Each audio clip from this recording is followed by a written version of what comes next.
So we're back. This is our seventh gathering of Forest Talk this year, where we talk story about the plants and animals and connections we have to our native ʻōhiʻa forests.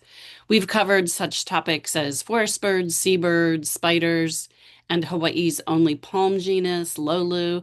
Today, we welcome the well-known Mike DeMotta as our guest speaker. You've probably heard him speak before. Maybe he's given you ʻōhiʻa or other native plants to grow. In this presentation, Mike will take us on a journey from the mountain ʻōhiʻa forests to the coastline, highlighting the many unique ecosystems and their foundation for the ahupuaʻa system. My name is Kim Rogers, and I'm an outreach specialist at Kauai Invasive Species Committee. My focus is ʻōhiʻa and protecting our native forest ecosystems from primarily rapid ʻōhiʻa death, but other forest threats as well. And we have a multi-agency collaboration that includes KISC and NTBG and Kauai DOFA, TNC, KRCP, and others to protect and monitor our ʻōhiʻa forests. Just letting a couple more people in. And we do that because our healthy ʻōhiʻa forests help prevent erosion and help ensure that we have healthy ocean reefs in which to swim, surf, snorkel, fish, whatever activity we like to do in our oceans. And a healthy ʻōhiʻa forest helps ensure we have fresh water to drink. Before Mike presents, just a couple of my usual requests and announcements. First, if you haven't already done so, and welcome, George. I see you from Northern California. If you haven't already done so, please introduce yourself in the chat, share where you're joining us from, and if you're affiliated with any organization, please add that. It's always fun to see. And please follow good Zoom etiquette and keep yourself muted. If you have questions, I encourage you to drop them in the Q&A. That's preferable versus the chat because the chat can get chatty. So look for the Q&A icon on the bottom of your screen if you're on a computer. Drop those questions in there, and hopefully we'll get to those if we have time at the very end of Mike's presentation. We are recording, and we'll send the recording out later this week. So if you have to leave early, or if you want to, listen to something again, you'll be getting the link to that in the next day or two, and you can do that. All of our previous talks for Forest Talk are on our KISC YouTube page. I'll drop a link of that in the chat once Mike gets going. And next month, I'm happy to announce, next year, I should say, so in January, our Forest Talk speaker will be Helen Rain. She is with Pacific Birds, and she's going to share about the water birds that we find in our wetlands in our forests. So water birds, wetlands, yes, in our forests. I'll drop the link to that to register for that as well in the chat. So there's more coming in 2026 for our Forest Talk series. Now let's get to Mike.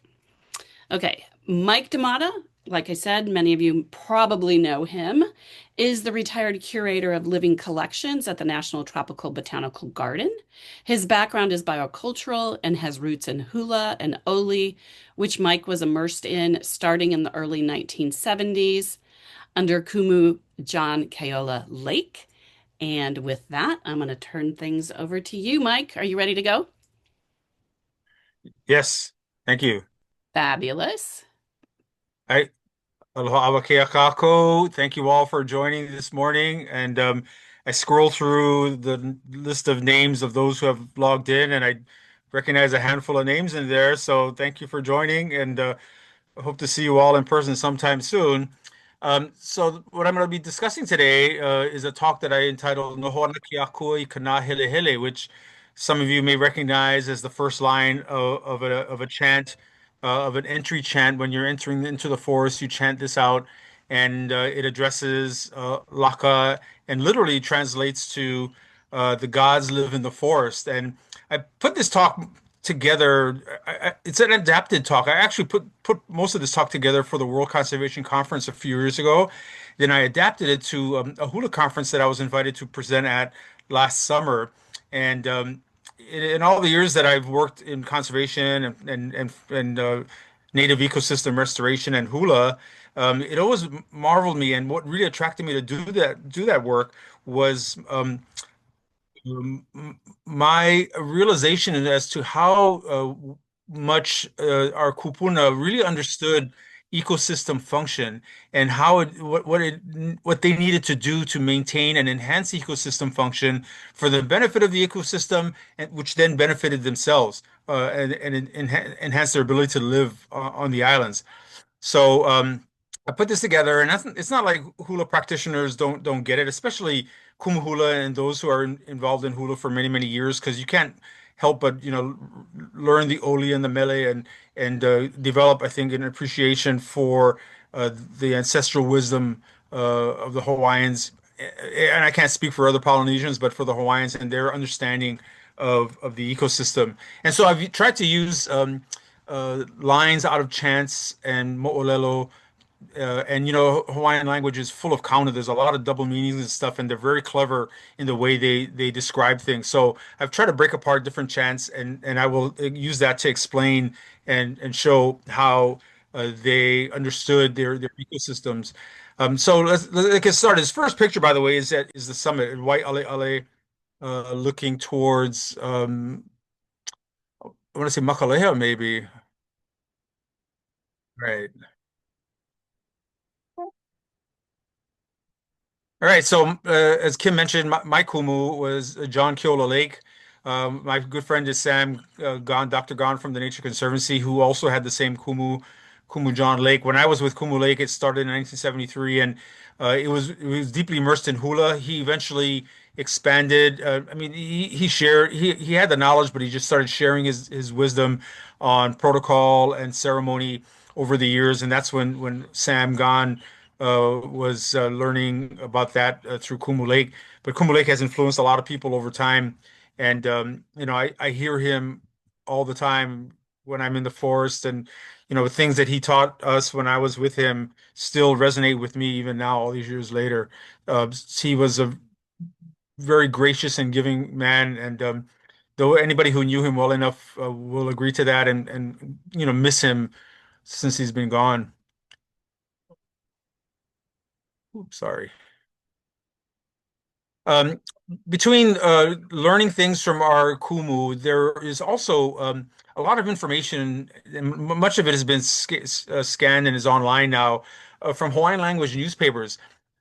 Hawaiian scholars, even in the early 1800s, realized that far back that with the coming of the West, that Hawaiian culture was going to be deeply affected, and some of these scholars were wise enough to realize that they, as a matter of course, in their daily lives, learn things about their people, their villages, their island, and the Hawaiian mentality early on. It was sort of a given that you learned all these things, and they foresaw that that was not going to always be the case, and so they began writing down stories and traditions and ceremony and so forth.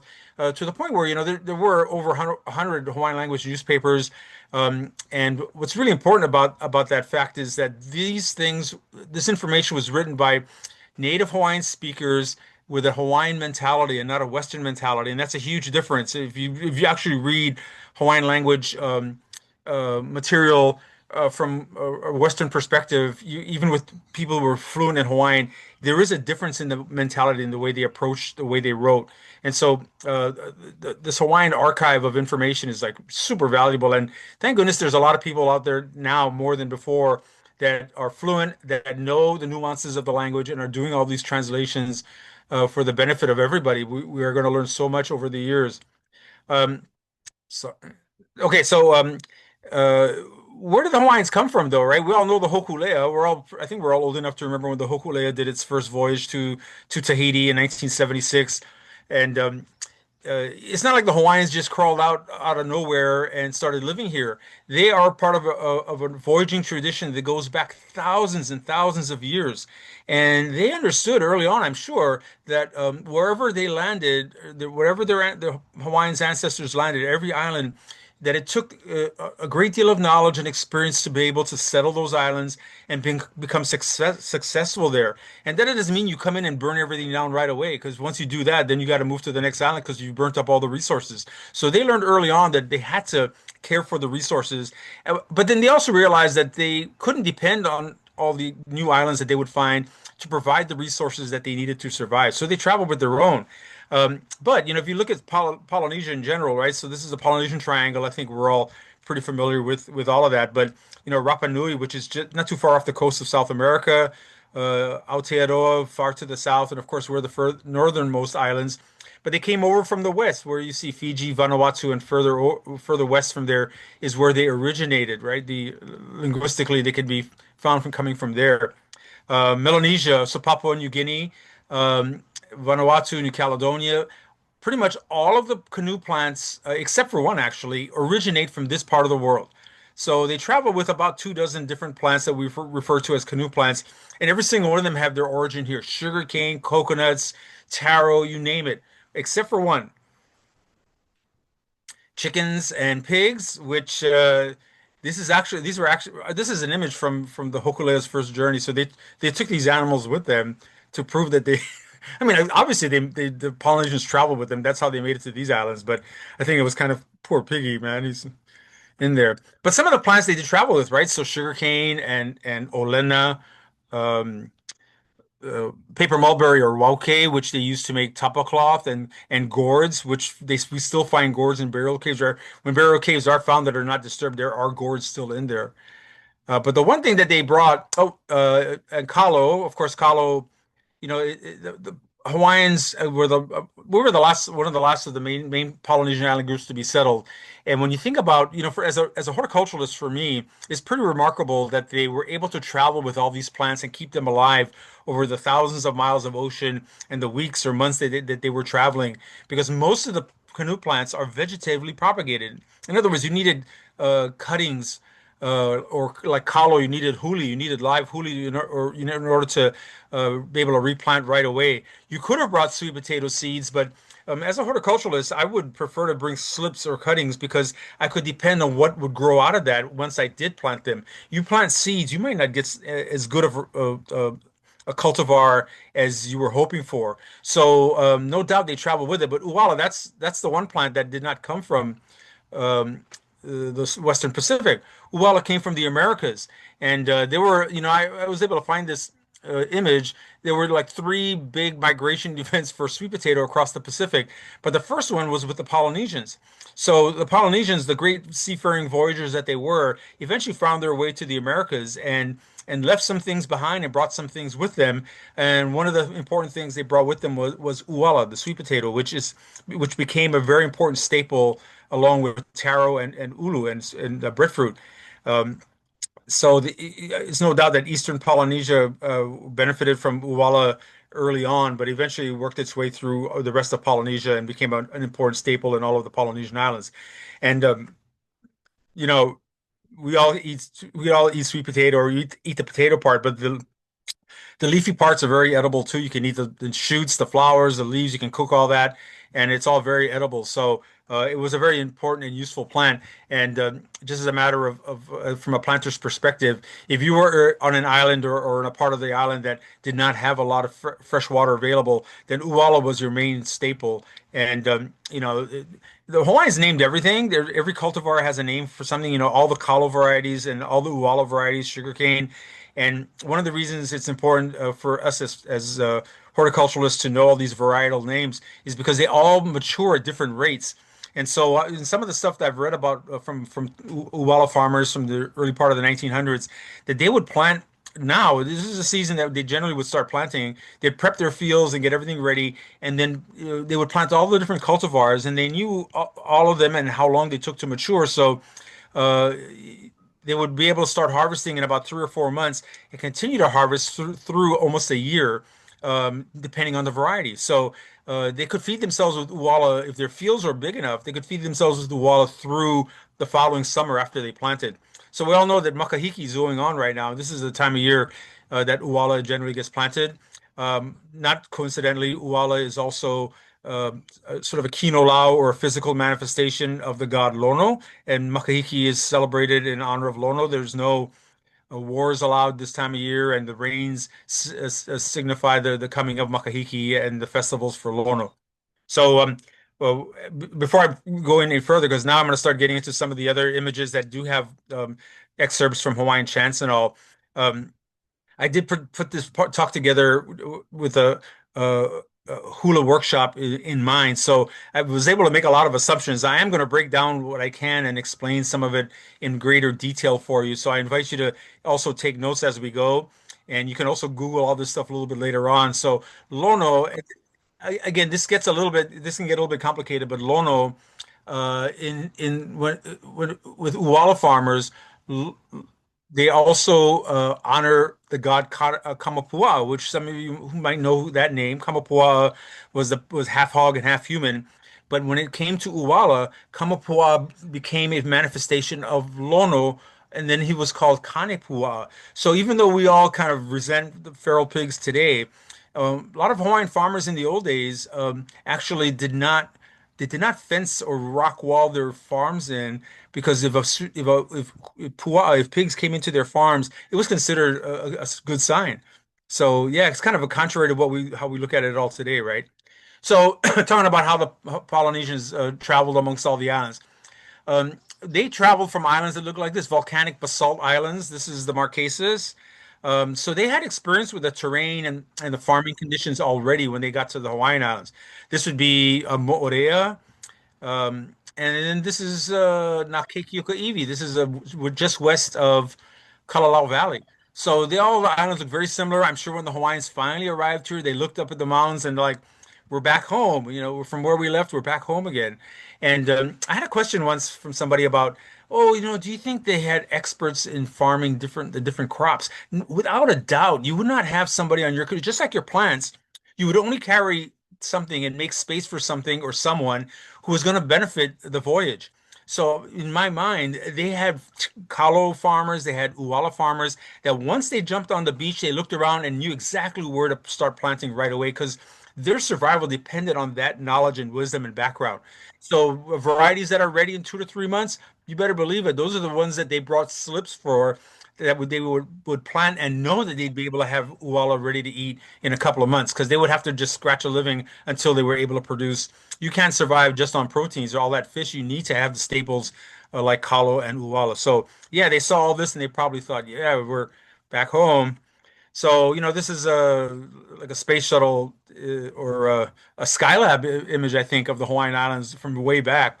And interesting to me, this picture, I actually got the slide. I ordered it from NASA years ago when Skylab was still in the sky. And what I think this is interesting about is like you can see all the cloud patterns on the leeward side of the Big Island and Maui. And so the trade winds were blowing the day they took this picture. And the trade winds are prominent winds, right? We get trade winds all the time. What's written here is Eo Hawaii ne na papa na wakea uawi kapo. So this is Hawaii and Papa, who's Earth Mother, and Wakea, Sky Father, lit the darkness, and that's where life came from. And there's a few different versions of the creation chant, but this is sort of a shortened version of one of them between Papa and Wakea. Um, So, all of our islands have a fiery beginning, right? So Pele was a latecomer. Pele came to Hawaii after the main gods had already been here, and she still lives, of course, at Kilauea. She's made her presence known on all the main Hawaiian islands, though, and it's a very dynamic environment that we live in. As we all know, the volcano's still erupting, but our islands are then shaped by water, vai, a very important resource, right? This is Wailua Falls, and without the water that we've got, we wouldn't be, these would be desert islands. We wouldn't be able to live here. And Kim mentioned early on about the importance of ʻōhiʻa and the watershed. And I had that picture up that showed the trade winds blowing over the Hawaiian Islands, and you can see the cloud patterns. The trade winds blow across the Pacific all the time, most of the year, as we all know, because we feel them here. But if we did not have our big volcanic islands, those trade winds would blow right over us, right? If we were lower coral atolls, those moisture-laden trays would just blow right over us, and we wouldn't get very much rain at all. So those big mountains are really important. They stop the trade winds. The clouds rise up rapidly and condense and form and start dropping rain over our islands. And that's part of what makes the watershed so important is that forest that helps to gather clouds and the high mountains that catches the trade wind clouds and forces the moisture out. So I have the first stage, Kaua'akahi of the Kumulipu here. And there are many ages so the Hawaiian creation chant they just did a rendition of this at Iolani Palace a couple of months ago that I was fortunate enough to be at, and it's interesting because in the Hawaiian mentality, man does not even show up for several ages before man even shows up in the story. And in this excerpt, if you read to the right and go down and look at the English version, the Hawaiians' first living creature are coral polyps. So, it's not lost upon me that they had the wisdom to understand that coral, and we kind of all know this already, that coral is a foundational life form, and the Hawaiians recognize that even in their kumulipo. And I got to tell you, it's interesting at the end of each age, as it's written, they do state for a fact that man is not in the picture yet. Man is not here yet. They say that, and in a different way, they say that, but it's pretty pretty humbling that even then they knew that man was a less significant being than even the coral polyps, of which we're looking at coral here. So one of the things that one of the conclusions that one of the things that I was able to draw that conclusion about the Hawaiians' understanding is our understanding, and those of us who have done hula for a little while will know that we refer to it as the Kini Akua. It's the multitude of gods, and there are the four main gods, right? Kane, Kanaloa, Ku, and Lono. But beneath those four main gods, there's 50 or 60 sub gods under those four main gods, then a multitude under them. And so the way it's described, Ha'ulana Ikini o ke Akua, Kalehu o ke Akua, Kamano o ke Akua. And that refers to the growth of the multitude of the gods by 4,000, 40,000, and 400,000. That's kind of the translation of that Hawaiian saying that's right there. And the Hawaiians understood, and their appreciation for their environment stems from the fact that everything in the environment is a manifestation of one of the deity. And so if you want to thrive in your environment, you cannot disrespect the deity. I mean, a lot of us who grew up here we grew up with like, you don't do this, you don't do that, because it shows disrespect for whoever. And, everybody might be Christian today in some form or another, but you still kind of like I was brought up, like there's certain things you just don't do, or certain things that you do to show respect for certain places, streams and all that. I think we all have that as a common sense thing, but we're kind of drilled on that growing up in the islands, especially when you're um, in within nature. This picture here on the right, you have to look carefully. I have an active imagination, but this is in Kalalau, and that image right in the center of the picture. When I was in Kalalau looking across the valley, I'm like, wow, who is that? I don't know if you guys can see it or not, but there's it looks like a person to me. And I was on the other side. So this is a blown up version of that image that I took. But I was on the opposite side of the valley and I looked across and I'm like, look at that menehune over there. So, I mean, again, I have an active imagination, but over time, over the 1,000 years that the Hawaiians have been here, these are the kinds of symbols I think that they saw and used to teach them and make sure that they were pointed in the right direction.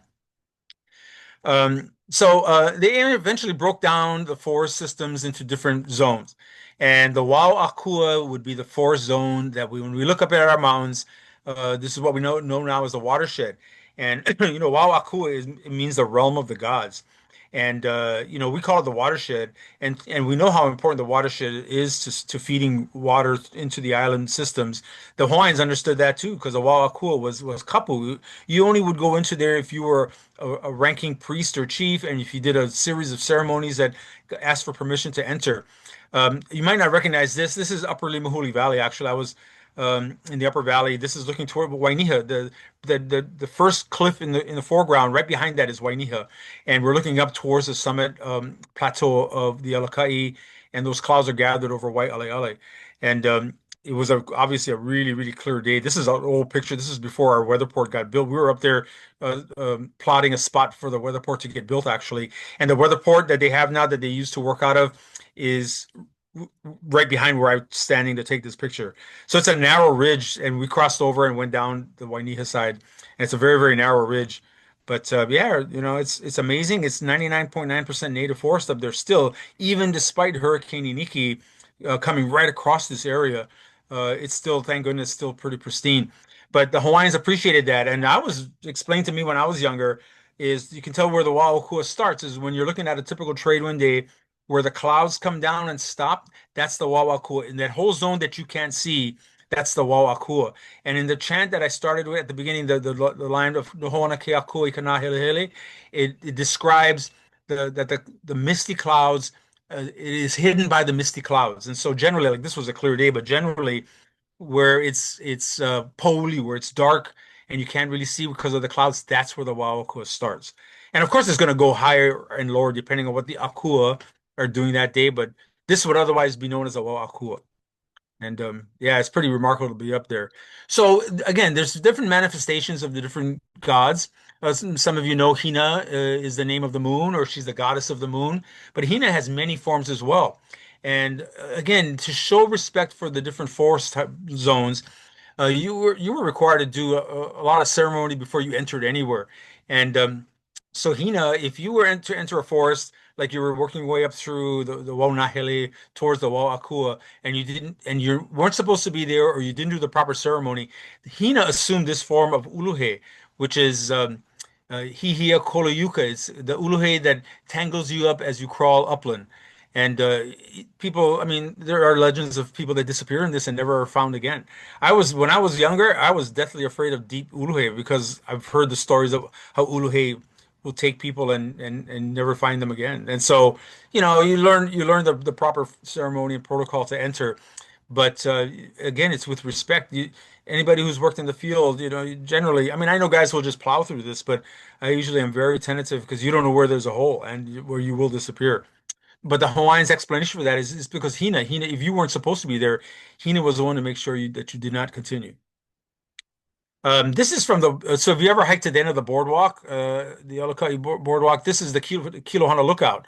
And so, part of the Kumulipo is associating Mauka species with Makai species, right? There's that duality. What's in the ocean has a dry land form, and this is a native lobelia. And so I took this picture from the end of the boardwalk overlooking Wainiha on a foggy day, as you can tell.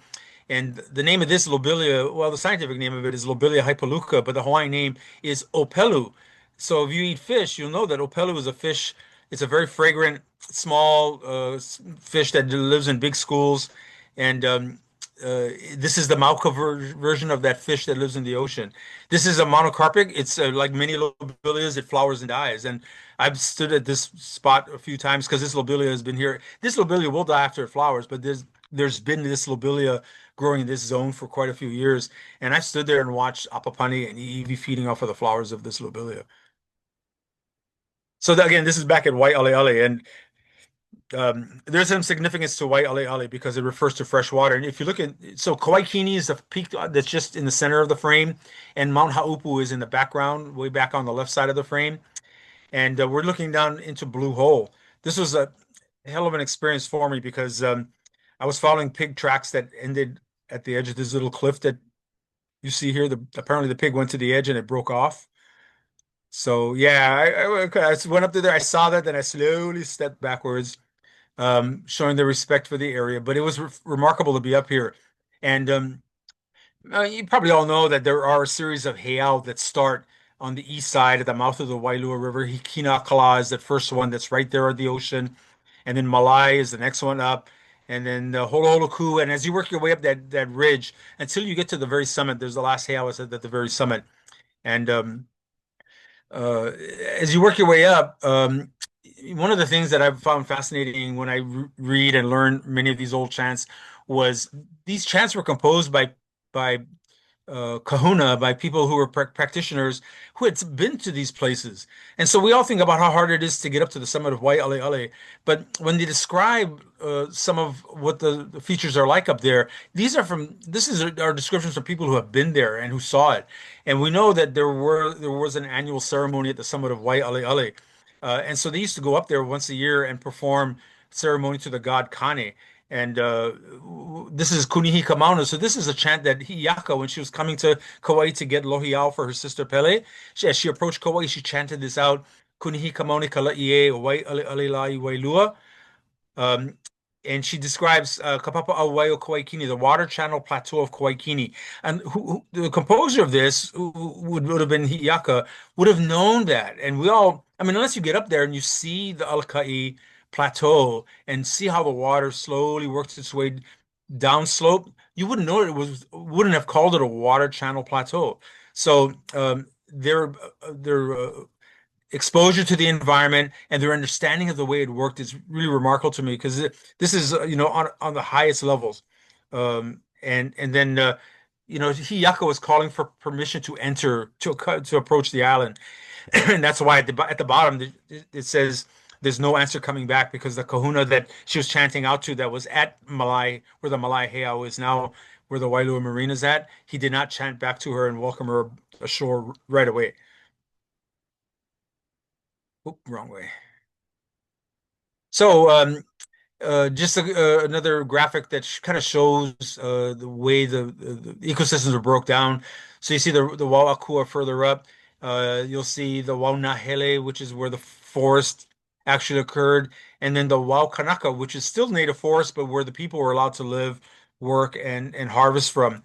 An area where Wao Kanaka would be that you might be familiar with would be like Waipa, where the farms are in Waipa. That would be Wao Kanaka because even though there's no native forest there now, it was all covered in native forest, obviously, right? That was all that there was at one time. And so, even though they were farming kalo in the flatlands at the bottom of those valleys, Kauaʻa, Koa, ʻōhiʻas were going right up those ridges, right above where all the farms were. And so the Wao Kanaka and the what and uh, the the rainforest would have begun like for our windward side of the island would have started right above where the farming was. So it was almost I mean, they weren't distinctly separated zones. They often overlapped each other. So going back to the summit of Waiʻaleʻale, where are the waters of Kani? Aihia Kawaio Kani. There's a long chant called Waiakani, and it talks about where the waters of Kani are.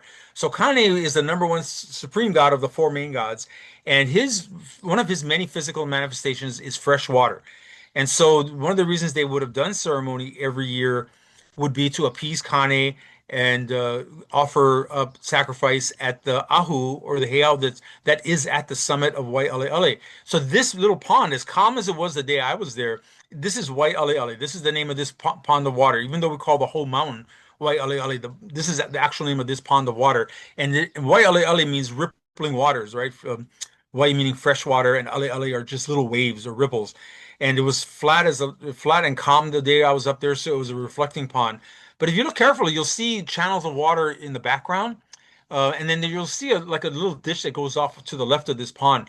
So the Hawaiians saw this as the symbolic release of water to all parts of the island. And so these waters, these little channels are believed to drain down and form all the big rivers on the island of Kauai.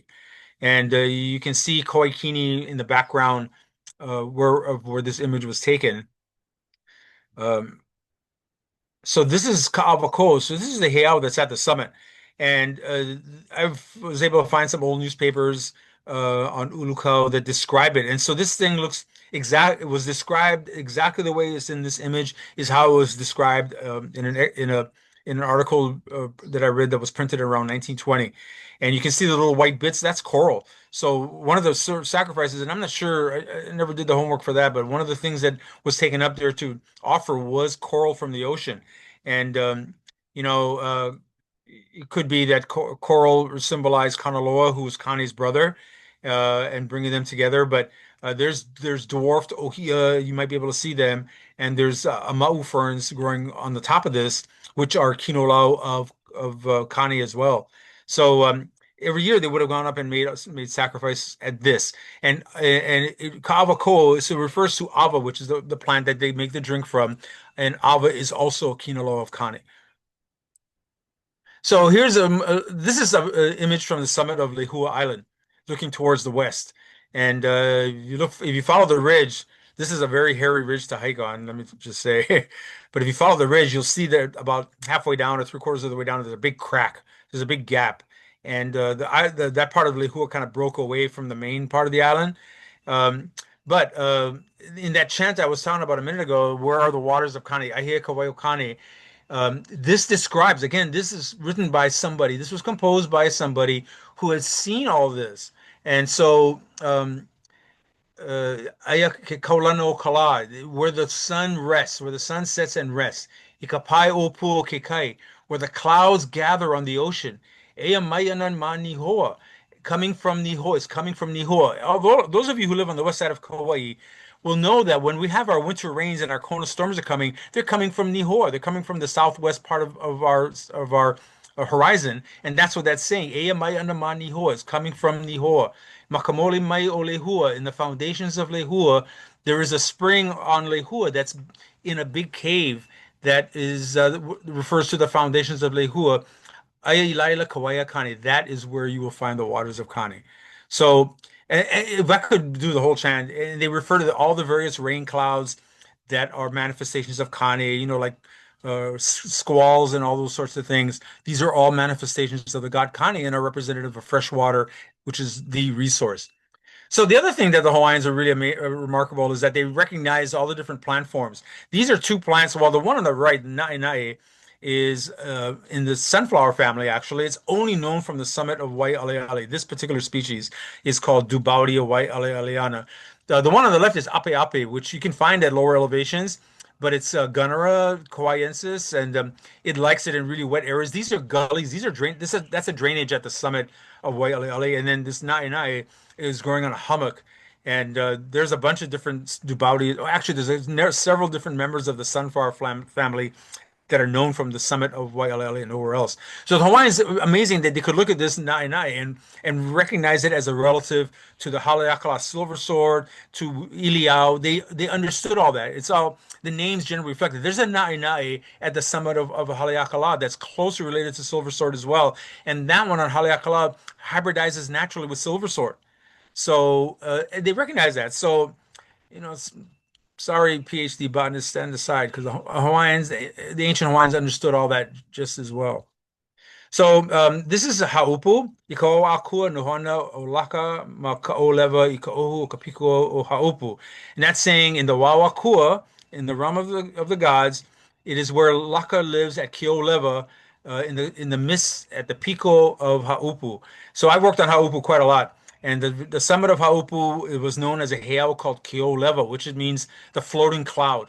And there's no structure up there. I've looked for it, and I've concluded that there's no physical structure that is the heiau, that the whole summit is the heiau. And for anybody who's ever worked up there, the helicopter lands on the one little bit of flat part. That's where the helicopter lands. And I think that's actually the center, the pico of the heiau that's up there, because there's tea leaf planted and growing out of the southeast corner. And there's avapuhi growing a little bit below that. And so I don't know, that just anecdotal, but that for me, I believe that was the summit and the pico of the heiau o Kio leva at the summit of Haupu. And they understood that because Haupu creates its own weather patterns. And there's a saying, I don't know if I could find it. There's a saying that refers to when if you translate it into English, when the pigs rest at Haupu, there will be rain. And the pigs refer to the kind of clouds. They call them ahupuaʻa, or the clouds of the pigs. And that's sort of the Hawaiian way, or the farmer's way of referring to rain clouds as pigs in the sky. Because as I was telling you, uala and pigs kind of have a close relationship with the farmers. So this is a patch of palapalai. Boy, when I came across this patch of palapalai, it goes as far as you can see. I mean, in this image, you really can't get an appreciation as to how much palapalai is growing here. But all those trunks of trees in the background are ʻōhiʻa trees. So it's an undisturbed, but pretty like post-hurricane ʻōhiʻa regrowth with a bed of palapalai that goes for as far as I could see. And the Hawaiian saying here, this is from a chant to Laka, holu ana le no e Laka e hiaka ke kaula, nana I hele e ae e ulu, a noho I ka wahi kapu o Laka e holu ia. So to grow to create a lei for you, O Laka, it's Hiaka who is the seer, who is the fortune teller. Nāhelehele, she comes and lives in the sacred place for Laka and makes this and causes this to grow. Yeah, this is a rare, as any of you like him has been in the forest enough to find a zone that has this much palapalai that's not disturbed by the pigs is pretty remarkable. But again, you see this and you can tell that like palapalai is a kino lau of Laka. Laka is not just the goddess of hula, which is what everybody knows her for, but Laka is also the goddess of the forest. So whenever you ask for permission to enter the forest, you generally address Laka first. And then it might change depending on what forest type you're going into. But Laka is the first person that you would ask permission to enter the forest. So, this is I borrowed this from Sam Gan. He shared a couple of slides with me, and this is really nice because this is Hi'iaka, and we might know the story of Hi'iaka and Pele coming to Kauai and falling in love with Lohiau and going back to the Big Island, and then sending her sister back to Kauai to retrieve Lohiau and bring him back to the Big Island. And so Hiyako agreed to do that, and it was an epic journey. There are many chants that are done that detail her journey to Kauai. One of the chants that I remember learning is called a Ko'olau, and it talks about her passage through the Ko'olau Mountains on Oahu. And every demigod in the forest was just tried to stop Hiyaka on her journey because they were all jealous of her and Pele. And so they all every mo'o and every demigod tried to stop her. And in the chant on Oahu, Ako'ola wau ike ko'ua, she describes coming through the ko'olaus and seeing the rain and the rain's building and crashing on her like waves and trying to stop her. But she was able to persist and come through that rainstorm okay. So but because Pele is so I got this little lehua flower. Hiyaka is associated with lehua groves, with ohia groves all over the Big Island. And Hiyaka was taking so long, Pele became very jealous and destroyed a bunch of ohia groves on the Big Island, and including Hiyaka's friend Hopoi. Hiyaka was very upset. And I could tell you more of that story, but I'll let you all look it up, the story of Hiyake Kapolio Pele. But Hiyaka had a couple of travelers with her, and again, giving appreciation to the plants of the forest. Um, you know, I've tried to describe some stuff that the plants were involved with earlier in the Hawaiian understanding of plants, but one of Hiyaka's traveling companions who actually came out of the volcano with her was a helper named Pa'u o Pala'a. Now, Pala'a is this is the fern that this is in this picture, Pala'a. You may have seen it. Some people call it lace fern, it's indigenous. But Pa'u o Pala'a literally means the skirt made of Pala'a fern.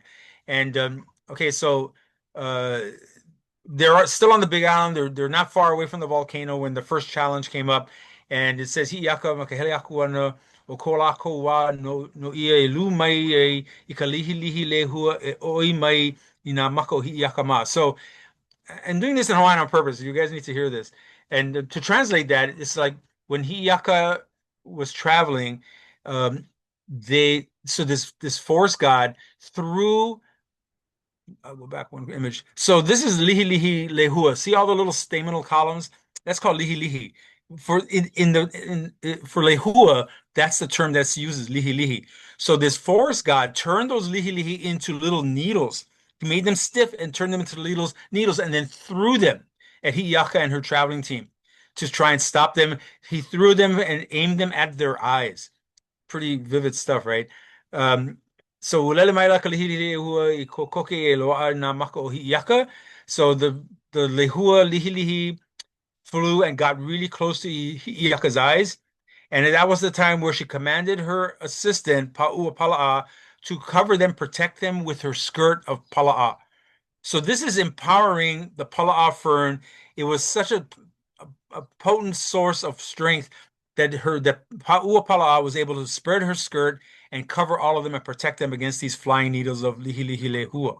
So, when I remember reading this, and it reads, I put it in Hawaiian because it reads better in Hawaiian than it does in English. Because it really empowers the plant, the fern. This is called lace fern. It's not something that you would think would be like a self-defense shield against, flying needles that are trying to get you in the eyes. But this is the way the Hawaiians empowered plants. This is just an example of one of the ways the Hawaiians empowered plants. And Pa'ua Pala'a, what a great name too. So back to Haupu. So, I talked about the Hawaiians understanding and recognizing plant families and naming pretty much everything that they found. So we've done a number of years of field surveys on Haupu, And you can actually see that pinnacle that's I think that's Nāhelehele standing on it. You can actually see that if you're down by the Humane Society looking up. You follow the ridge to the right, and you'll suddenly see this one black pinnacle kind of up by itself. And this is where all of our posers go. They all want to get a picture of themselves standing on this big rock. But there are endemic species of plants growing on the cliffs below this rock that have Hawaiian names that have been described that are understood in Hawaiian culture. And so the Hawaiians didn't limit themselves. They were able to find and they surveyed and excavated everywhere. The other thing that's near this cliff is a Pohaku Kane, which is not the god of not a rock of the god Kane. It's a rock of a man. There are Felix stones all over the islands, and they are occasionally referred to as Pohaku Kane, and they're usually symbolic of virility. So earlier I was talking about kamapuaʻa. So this grows on Haupu, and they actually did find a few of these on the east side, east-facing parts of Iliʻiliʻula, which is below Mount Kahili or Mount Kawaikini. This is a member of the Rubiaceae family. It's in the coffee family, and there's a small population of them on the high ridges at Mount Haupu, and it's got the name of kamapuaʻa. And of course, you got to use your imagination a little bit, but those two petals that are on the top parts would be the pig's ears, and it does have a pretty. It's not well, the flowers are sweet, but the plant itself has a very strong odor to it, which could be like hohona. We say hohona is a smell that's not necessarily bad, but it is very strong. So this plant is hohona, has a very strong smell, has the pig ears, and it is associated with the god Kamapuaʻa, the demigod Kamapuaʻa, who lived at Haupu for a time. Kamapuaʻa came from Oahu. He was being chased down by his dad. He lived in the valley called Kaliuwa'a, which is where Punalu'u is, where Sacred Falls. Some of you know Sacred Falls, kind of a dangerous waterfall because it flash floods on the windward side of Oahu. And Kamapuaʻa lived in there. And what he did was he raided a bunch of farms, stole all the food, and so Olopana, the chief of Oahu, was chasing him down to try and kill him. And so Kamapuaʻa leaned against the side of the mountain so that his siblings and the rest of his family could climb up his back and escape. And then he came to Kauai and lived here for a time. And I see there's a few South Shore folks on this call, so I'll continue the story. So Kamapuaʻa lived and had two wives. They were sisters. He had two wives that were from the south side of the island.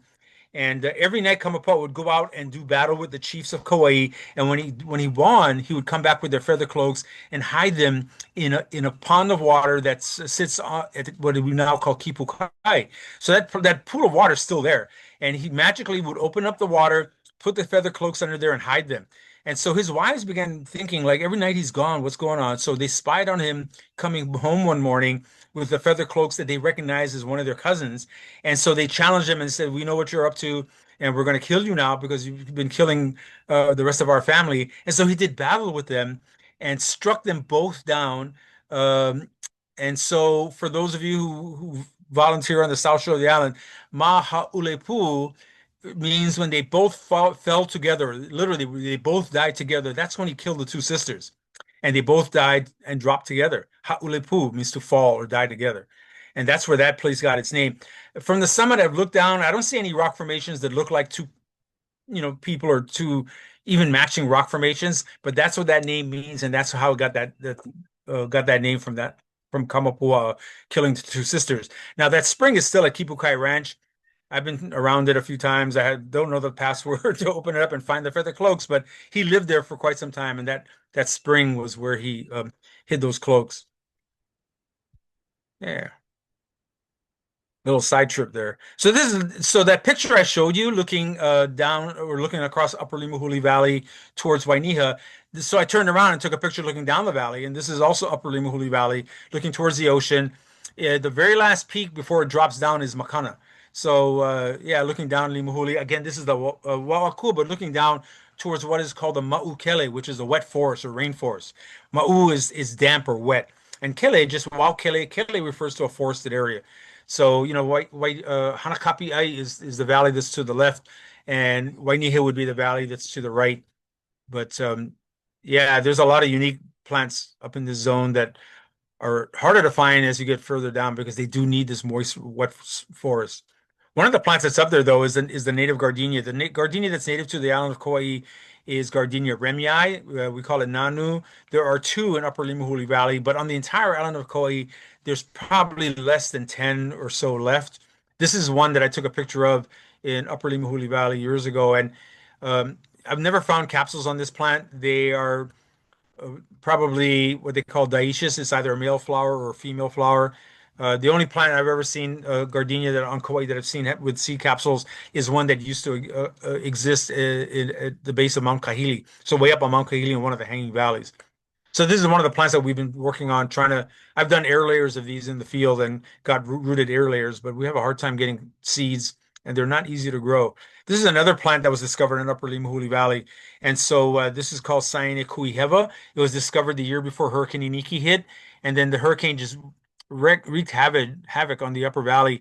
I think there were 9 of these when they first discovered them. It was originally described or found, but Ken Wood found them initially.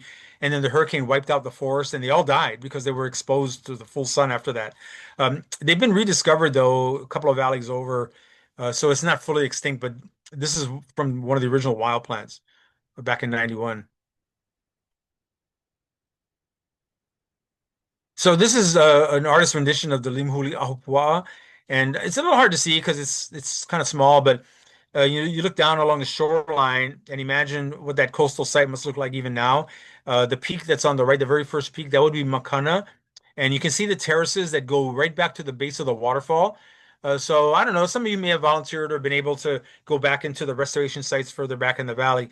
But Lo'i, there is Auai and Lo'i all the way back to the waterfall. And what's remarkable, the first time it occurred to me was that the Hawaiians were not drawing water from the stream to irrigate all those lo'i back there. They were actually taking water out of the mountain itself. So I followed the Auai all the way back and it stopped a little bit before the waterfall, but it stopped. It went right into the mountain. And the water was flowing really strong. It was really cold. And I'm like, what's going on? So I stood there and then it occurred to me that they channelized the flow from that. It was a big spring. So both sides of the stream, the mountains are seeping, and the water from seeping from the mountains feeds Lower Limahuli Stream.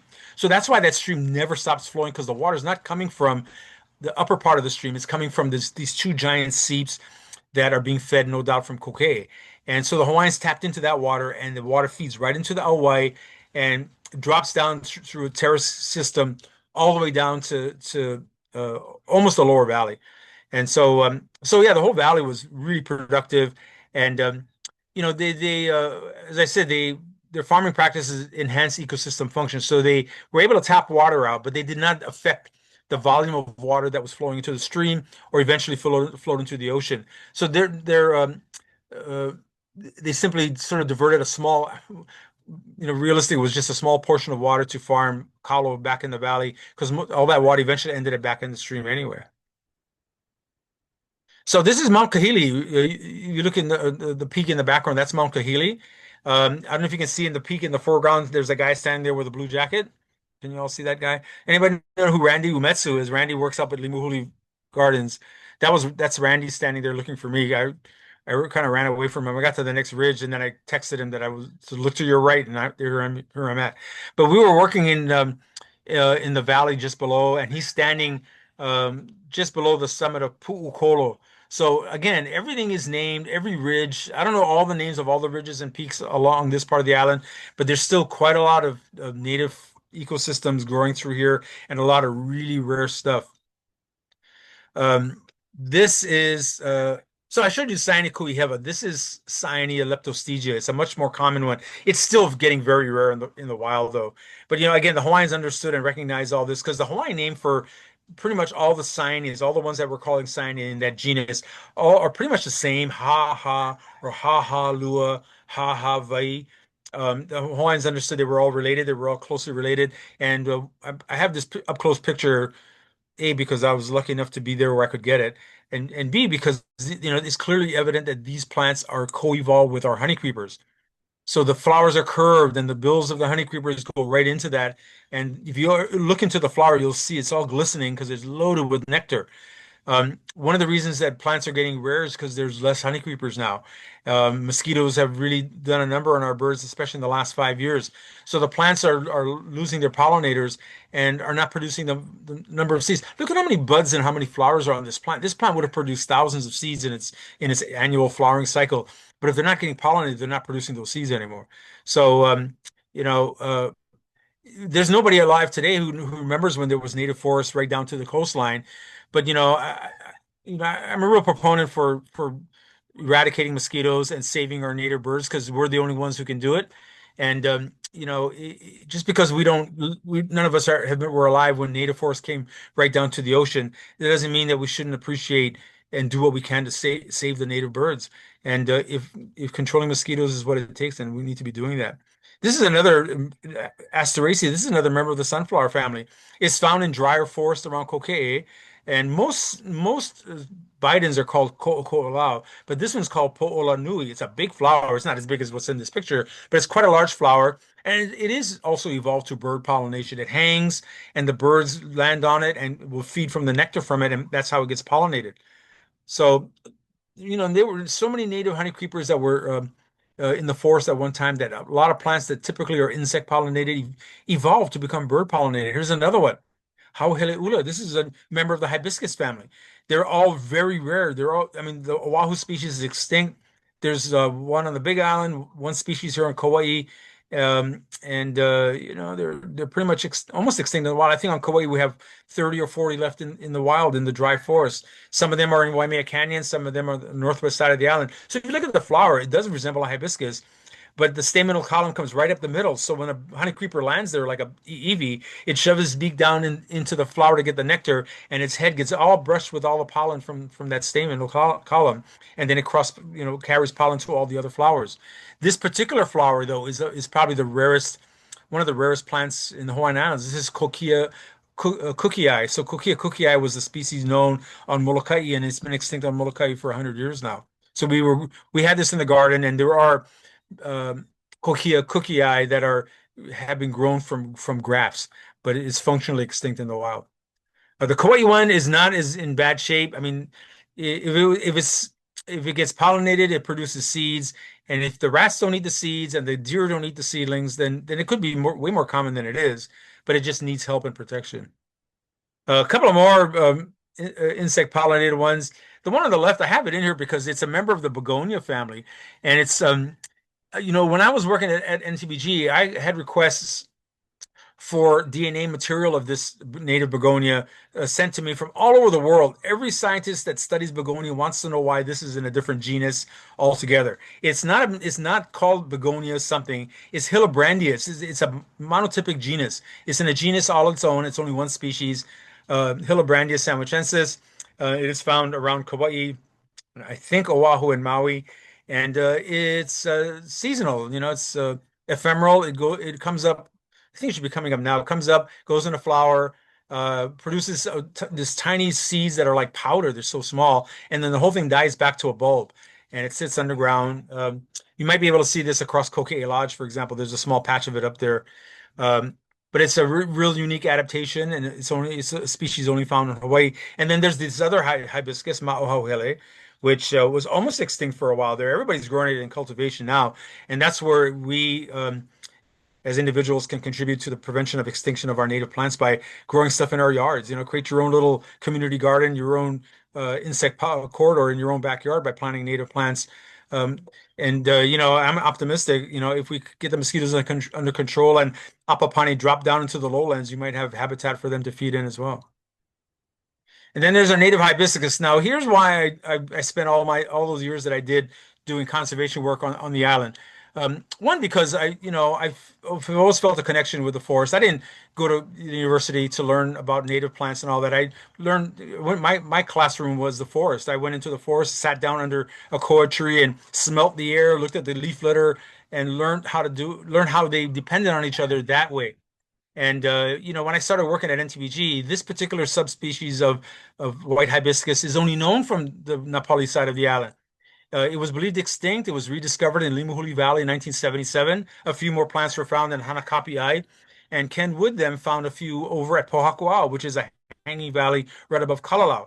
And so, we don't know all the answers. We don't know exactly how the jigsaw puzzle fits together, but all of these plants and all these insects are part of a big jigsaw puzzle, and the codependency, though not well understood, is definitely there. So, having worked at NTBG, I grew hundreds and hundreds of these plants and sent them back out to Limahuli Garden to replant. If for no other reason, they smell really, really nice. They're very fragrant, just like the Waimea Canyon version. It's a bigger flower, but it's also quite fragrant. Um, so this is at the top of the Limahuli waterfall looking down into the lower valley. And so this is the other forest type. This would be called the Waukanaka. This is the part of the valley that it's native forest, but it's where people would live. And I know it's hard to tell from up here, but the Loi and the ditch system that I was referring to earlier actually comes up in this image, the right side of the valley. So all that forest that's there is Loi terraces and auai coming up all the way to the almost to the bottom of this waterfall. And it's all overgrown now. It hasn't been farmed in quite a few generations, but it could be because it's pretty much intact. Just clearing up Scheffler and rebuilding rock walls, restacking rock walls. They could be growing kalo back here if they had the manpower to do it. Um, Alula, right? This is kind of symbolic of Kauai. It's like there's one known. I think there's just one plant left on the island on the Napali coast. But when I first started volunteering at NTVG, there were a few hundred Alula on the island. There were a couple of populations at Mount Haupu and a couple of hundred on the Napali coast, and then a different species is found on Molokai on the windward side of near Kalaupapa. This is a plant again. We don't really know a whole lot about it. We can assume, make a few assumptions, but if here on Kauai it was at Haupu and then it was also on the Napali coast, it seems weird that it would be so far apart. I firmly believe that there were populations of this on all the cliffs around the entire island because that would make sense. And I don't think the cliff habitat is its preferred habitat. It probably like the coastal grasslands as well because they do grow quite tall. They could get above the coastal grasses that were native at one time. But it's been pushed to this point where it's only on the cliffs now because of goats and pigs and other things. So it's adapted. It does fine on these cliffs, but it's probably not its preferred habitat, which is true of a lot of creatures now. A lot of animals, the moths and our native butterflies have to find plants like the Kamehameha butterfly likes to lay its eggs on mamaki, but mamaki is becoming less common. So I bet they're finding mamaki on the cliffs that are less disturbed, which is where they might be nesting too. Here's one on Molokai, so you can see how steep this cliff is. Yeah, that's me. I repelled to that plant. No, I didn't do that. I think this is a Ken Wood image. But you can see the flowers a little bit bigger and they get tall and skinny. And yeah, that's a coastal grassland. I can see, looks like ule in the background. And I don't know what kind of grasses are growing over here, but these cliffs are pretty remarkable habitat. And they did do some work on the offshore islets of Molokai. So Huelo, Mokapu, you can see Huelo in the background. That's that pinnacle shape. That one, the summit of that is covered in native loulu palms. But I have these pictures because on the top image on the left corner and on the bottom image right in the middle is a native dwarf naupaka, which was only known from a couple of spots on Maui, but they found them on the offshore islets as well. And on Okala, which is one of the offshore islets, they actually found 9 new plants that had not been seen before. So yeah, I don't know if this naupaka was common on all the islands, but it's still found in this location on Molokai. So, hula involved a lot of stuff out of the natural world. There are several movements, dancing movements that are named for elements in nature. Kawelu and the way you move, the way the grasses blow in the wind, kind of that hula step kind of follows that. But then also acknowledgement of the Kiniaku of the various gods and their position in nature and their contribution to hula. Material culture and the natural elements. And then in hula, so once again, back at Waialeale, so there's these two images, right? So there's these lehua flowers on the left and then this dark red plum colored flower to the right. And so this is a kind of a dichotomy. So most people know this flower on the left as lehua makanoi, and it's the lehua in the mist. And it's kind of given to all the lehua that are growing in the bogs that do flower. They have big red flowers. They're real pretty. But this flower on the right is a native primrose, and there's several species of primrose found on Kauai, as well as the neighbor islands. But this particular one, grows in the hummocks around the swamps in the Alakai Plateau, and it is also known as Lehua Makanoi. So I think it's a nuance. I think when they're doing the chant Kaulilua Keanu White Ale Ale, when they refer to Lehua Makanoi, they're referring to this flower because they're symbolically the counter in the translation of the chant actually is talking about a woman and a love affair, and this flower, the way I interpreted it, this flower fits in with the way the story is told. So that's a different workshop if you guys want to kind of come to that one.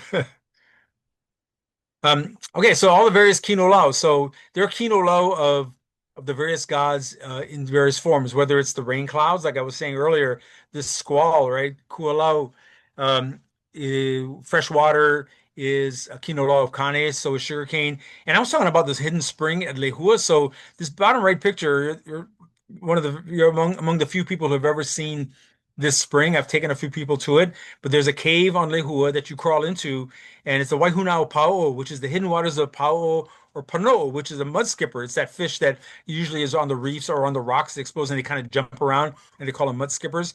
So Waihunao Pao, and there's a spring on Niihau with the same name. So I remember crawling into this place, and as you get, it's further in than this image kind of shows. It's that pool that's way back there on the right corner. And as you get in, all of a sudden you see all the pano, all these little fish just running around. And the minute I saw them jumping the way they were, skipping around, the name came to mind like this is Waihunau Pao. This is it.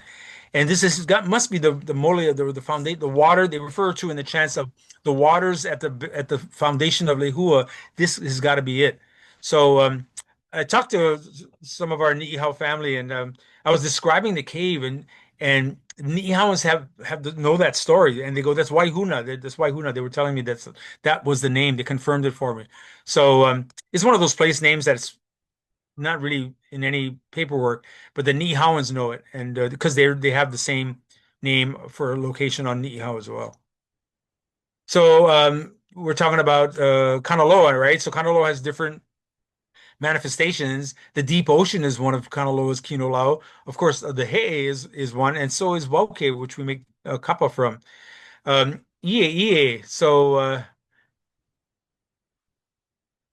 does anybody? I mean, I still see ie growing in Wailua. If you hike up like Power Line Trail, there's still ie growing there. And then coconuts is a kino lao of Ku. Kinolo of Lono. I talked about this earlier. This fern on the left, because I was working the fern lab at NTVG since 2007. So trying to grow ferns has been a big deal for me. But this fern on the left is called pala. And pala, when you're during the Makahiki Festival, you ever look at old historic like drawings or plates of the Makahiki Festival? I think they have a drawing of one when Captain Cook first arrived. They show that big crossbar with the white kapa draped off of it, which is a symbol of Lono. And hanging from each side of it would be molis on one side, and this fern is on the other side because they were both kino of Lono as well. And this fern, pala, is not easy to find. It looks like a small tree fern. We found some in Nuololo Aina on one of the side drainages, and I've been trying to grow this from spores for years and with not much success. But I don't think it's hard to grow. I wish it were as easy as its weedy cousin. Some of you know the weedy cousin as mule's foot ferns. This is an Angiopteris. It's a native Angiopteris.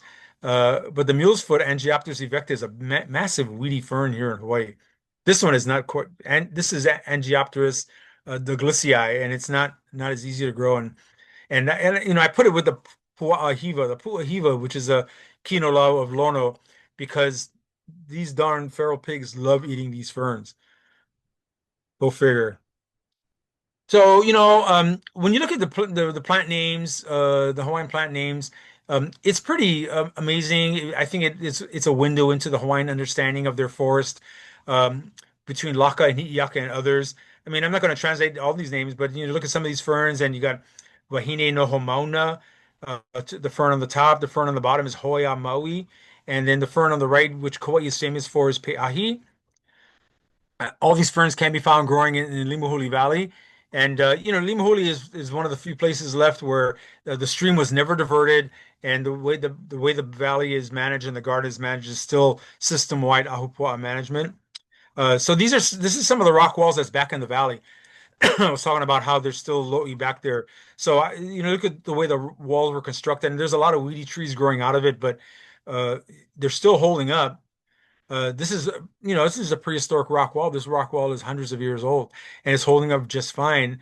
Um, the rock wall that's on the upper left is way back in the valley, about halfway to the waterfall. The one that's down the bottom right is right by the hale as you enter Limahuli Garden, where the visitor center is. This is the series of lo'i that are there. So if you look at the way the rock walls are stacked and the way the water is coming down in the upper picture on the left and the one that's down on the right, I mean, these could have been built by the same people. So it's the same construction style, the same masonry style that dates back 800 or 900 years. And like I said, the ones that are in the back, yeah, there's cheffleur growing in those walls, but you would just cut all that down and dig out all that soil, and you could start growing kalo back there again too.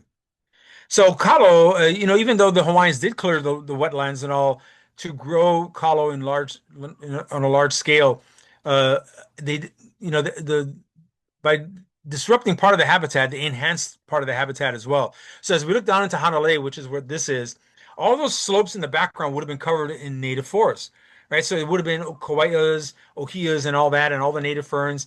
And then the habitat that was down here, all the kalo patches would have been surrounded by, native wetland sedges. And as Hanalei does even now, provides habitat for nene geese, for Hawaiian stilts, and the Hawaiian duck. So again, they may have tamed the wild habitat that was the riparian zone.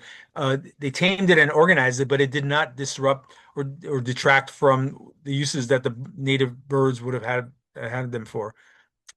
Back to Lehua. So uh, yeah, Lehua is an important. I started some restoration work with NTBG on Lehua Island, and we didn't have enough time. We didn't have enough plants to put in the ground. But I look at Lehua as a potential huge success story. The picture on the left is a code tree that we planted back in 2010. The birds couldn't wait to start nesting in it. And then on the bottom right picture, there's a bunch of nayo that the birds also couldn't start waiting to nest in. That code tree that's on the left is about, I don't know, 3 feet tall in this image. Today, that tree is about 25 feet tall and 50 feet in circumference. And there's a whole condominium of birds nesting in it now. The nayos that are down on the right were just fine 2 years ago when I was there. And, who knows how many birds, red-footed boobies, are nesting in that. So, yeah, it is possible. This is from the summit of Lehua looking across to Niihau. I think for my part, I would change the whole paradigm, and instead of planting dozens of plants, I'd plant thousands of them. I think that's how we get ahead of the curve when we're doing restoration work in big landscapes like that. This is an ahu. This is sort of a heiau or an important archaeological site on Lehua. It does kind of resemble the one I showed at the summit of Waiʻaleʻale. And I'm not sure, I had some of us over, some cultural practitioners and rock guys that might have been able to make sense of what this stacked rock mound was. The only thing that we could figure out in the short time we were over there is that it lined up with the summit of Lehua Island. And there's a pu'u on Lehua, on Niihau across the ways that it was in line with as well. So it may have marked the transit of the sun overhead during a certain time of the year. Again, we're back at the summit of Waiʻaleʻale. So we go from a really dry place on Lehua to the wetlands of Waiʻaleʻale. And then finally, as we're getting close to the end here, all the different ferns that make an important part of the ecosystem, and the Hawaiians acknowledging that.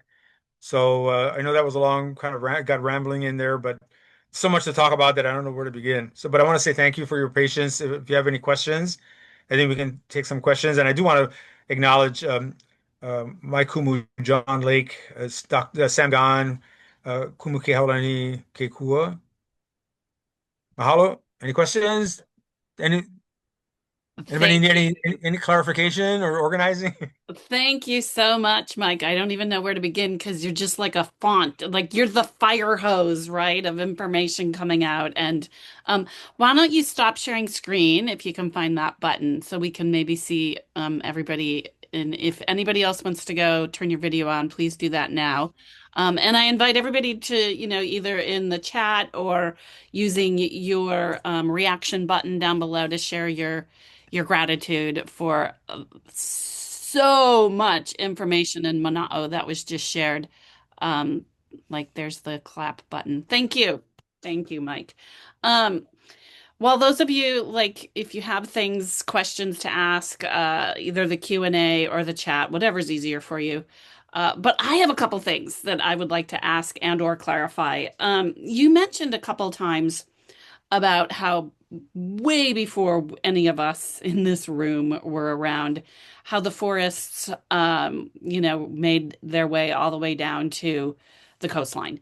And I just want a little more clarity on that because I've heard that before. And, when we drive around the island, our road follows the coast, and we can see big swaths of open areas. And we've all seen historical photos, in the sugar days where you could just see no vegetation and just see, just paths, just huge, no vegetation, nothing growing apart from sugarcane or pineapple.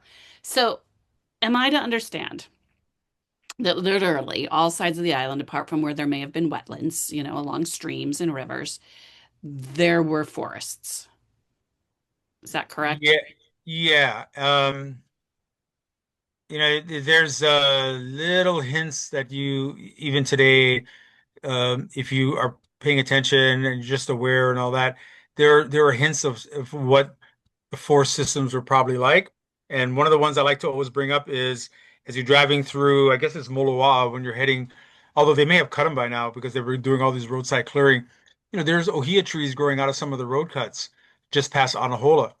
And even though you look down Mackay from there and it's all pasture and it was pineapple and eventually sugarcane, just the fact that there's a couple of ohias growing out of the road cuts tells you what that forest was like. And and it looks dry. It looks, it's a windward side of the island, but it's windswept and it's lowland. And so it looks dry. But if there's ohia growing out of the road cut, which is, I mean, it was an exposed, mechanically induced, landscape and the ohia can sprout and grow in that without anybody's help. Imagine what the rest of that zone must have looked like. And so, so as I said, mentioned earlier on, when the Hawaiians arrived on their canoes, they looked out and like, wow, they kind of recognized it because the landscape was very similar. The volcanic landscape was similar in that regard. But there would have been, I mean, I don't know where somebody mentioned this to me recently, like they probably heard the islands before they saw them because of Mm, all the seabirds that were nesting here, all the forest birds for that were sure. feeding. I mean, Wili Wili. So just to give you an example, Wili Wili is a dryland species. It doesn't mean it only grows in the drylands. That's where we find it now. But I've seen Wili Wili in Kalalau and along above the stream. Mm-hmm. So it doesn't, we have to stop thinking what we think we know. We have to stop assuming that. What we think we know, we'll only see Willy Willy on the dry side. Yeah, well, that's what we see. That doesn't mean Yeah. that's what it was. Nobody's alive today that was here when the first canoes arrived 1,000 years ago. And so they would have landed, they would have had, of course, different kinds of forest types, but there would have been open grassland llama forest on the south side of the island in Koloa. I imagine there was llama forest through there, and Wili Wili and Ohimakai, a bunch of different things that would have been more open. It wouldn't have not been a dense closed canopy type forest, but it would have been an open forest full of grasslands in between all that. And I mentioned, like the birds were right down to the shoreline. Willy willy flowers are evolved to bird pollination. They're curved. The birds would have gotten in there and would have. I mean, there's plenty of nectar in there. You ever see a willy willy tree in full flower? And if you have an ant problem in that neighborhood, their ants are in there sucking up all that nectar. Mhm. So many plants, even down to the shoreline, evolved to feed either the native moths would by producing nectar if they're small white or yellow flowers, or feeding native honey creepers if they were bigger. I mean, we don't talk about the one honey creeper that was a seed specialist, and the Hawaiian name for that one was a hawane because it was eating palm seeds. How many palms do you think there Wow. had to be to support a population of that species of bird? There were tens of thousands. Native loulu pollen is the dominant pollen in core samples that, from 10,000 years ago. So the native loulus were common in the lowlands. So yeah, the forest was there. We just have to stop thinking what we imagine things were like. That's not the way they were like because we don't know that. We have to broaden our. And so one of the reasons I make a big deal about wishing that we were able to control the mosquitoes because there's good ʻōhiʻa forest and remnant ʻōhiʻa forest coming right down Mount Kahili and the Upper Wailu and all that. Our honey creepers would have a much big place to forage if the mosquitoes weren't taking them out every time they came down. So, we have plenty of habitat, and that habitat, there's a Polycius, an ʻōhiʻa that's known from Mount Haupu, and it's known from Mount Kahili, just a handful of trees on both mountains. Do those trees really, is that really the only place they grew? Because Right. I got them growing at NTBG, and on the cliffs, they're just sprawling, like, windswept against the cliff faces. At NTBG, it's a 30-foot tree. So, yeah, it's not its preferred habitat. And if it were growing in the lowlands between Haupu and Mount Kahili, then it was probably a canopy forming species that may have been a co-dominant in those lowlands with Hala and ʻōhiʻa. Yeah, yeah, fascinating, fascinating. We did get a question or two in the chat that I want to get to. Julie writes, great presentation. I've seen mud skippers in Cairns, Australia. Do you have any idea if the mud skipper you found is the same species? They're so far Oh, apart. I don't know. I've seen opihi in Australia too. So, or Sydney, the harbor, there was opihi on the rocks there. I didn't try to eat them though. I don't know what their water situation is like. But yeah, there's mud skippers all over the world. And you find them like classic, you find them like Discovery Channel in the mangrove, muddy areas around the mangroves of Southeast Asia. So I don't know. There's probably a lot of different species all over the world. Probably. Yeah. Yeah, no Yeah. doubt. They're all And they're all cousins though. exactly. Yeah. Patsy asks an ʻōhiʻa question. Thank you, Patsy. I have an ʻōhiʻa from NTBG now about 3 feet tall. How long before ʻōhiʻa bloom? Is it in the ground or is it in a pot? Ah, good question. Can you just answer if this Well, or so okay, so I have ohias in pots that are I don't know maybe pot? She says pot. okay, it's in a pot. So ohias root down aggressively and quickly, so you have to move it up on a regular basis. But when they mature no matter what size pot they're in. So you know I want to say 5 to 7 years old. I've had ohias flower when they reach 5 to 7 years old. I have a few in my nursery that are 7 or 8 years old that are in 20-gallon pots that flower heavily some Okay, years. Patsy, you're on the road. You're getting there. You're Yeah. close. Yeah, patience. Patience, that's the other thing that having worked with native plants and conservation work for as long as I have, it's not our time schedule, it's theirs. So, I love when you say that. Yes. yeah, it's a different mentality. You get somebody walk into a big like Koi nursery or something, and they buy all the mature plants because they want an instant landscape. But that's not how it works. If you're doing natives, and even if you're just doing a landscape that has some natives, you have to put the plant in the spot that it's going to be happiest, and then let it grow down, let it send its roots out, let it take its course, and you have to be patient. It's on their Right. schedule, not ours. Right. And because so much of our, I mean, I'm going to guess this, correct me here. So many of our native plants have not been in horticulture for Right. long, if at all, so that they have not been, quote, groomed to grow We're in not. a manicured situation. Keep in mind that you're not growing a bougainvillea. Okay, Right. bougainvilleas and all these other landscape plants have been through generations of cultivation and can take being bare rooted and abused and pruned like crazy and all that. You do that to your ohia, you over prune your ohia and you will kill it. You Yeah. over prune ʻāleheʻe, even the native white hibiscus. What a lot of people are growing and calling the native white hibiscus is actually a hybrid. If you go to like Home Depot or Costco, you see these hedges of this white hibiscus. That's not Hibiscus wymea, it's a hybrid.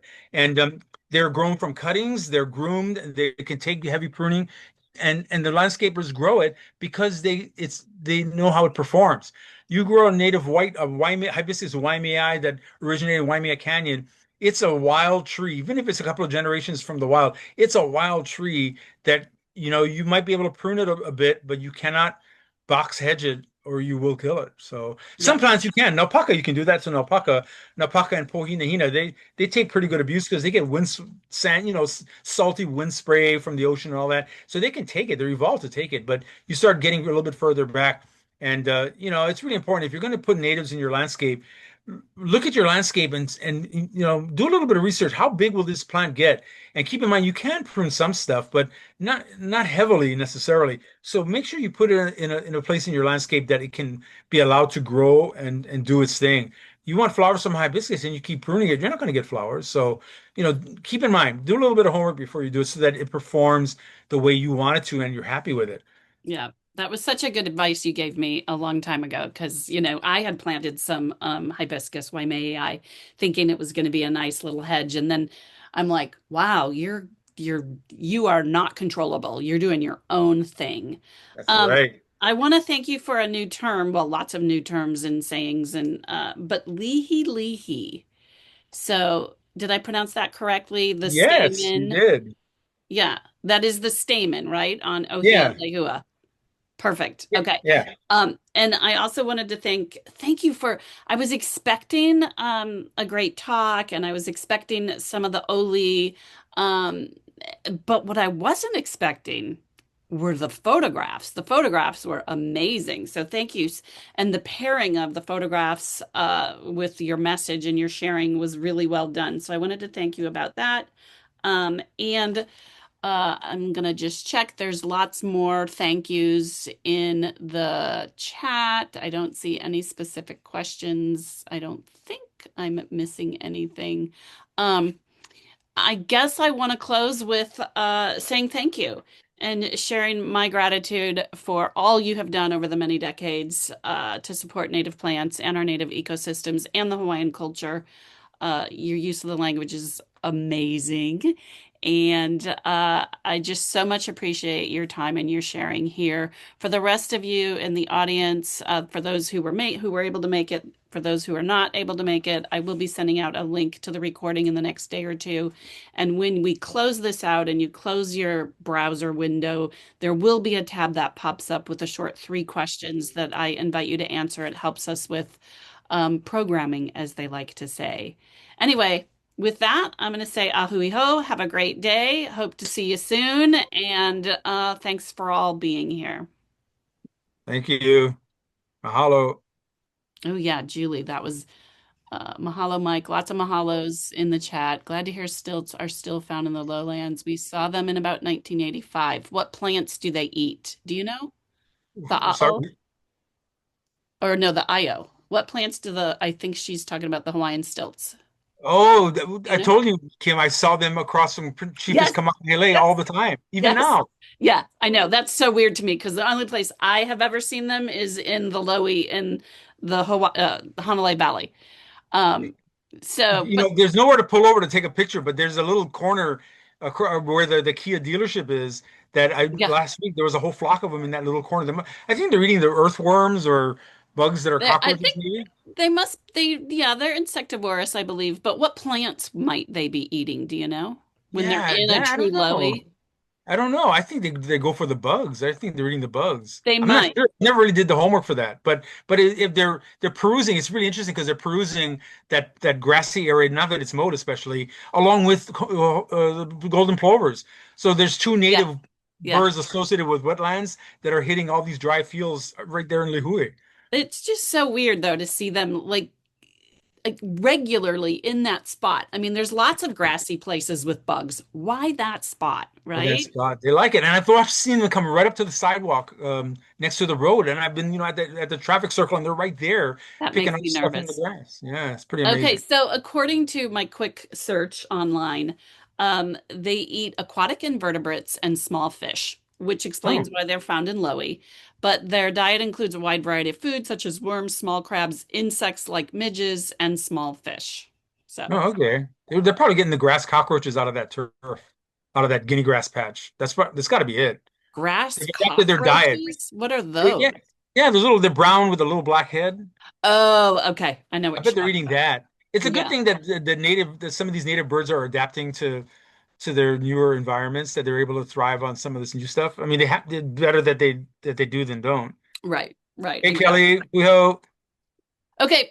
Thank you Okay, again. Take thank you. care. All Okay, right. aloha. Aloha.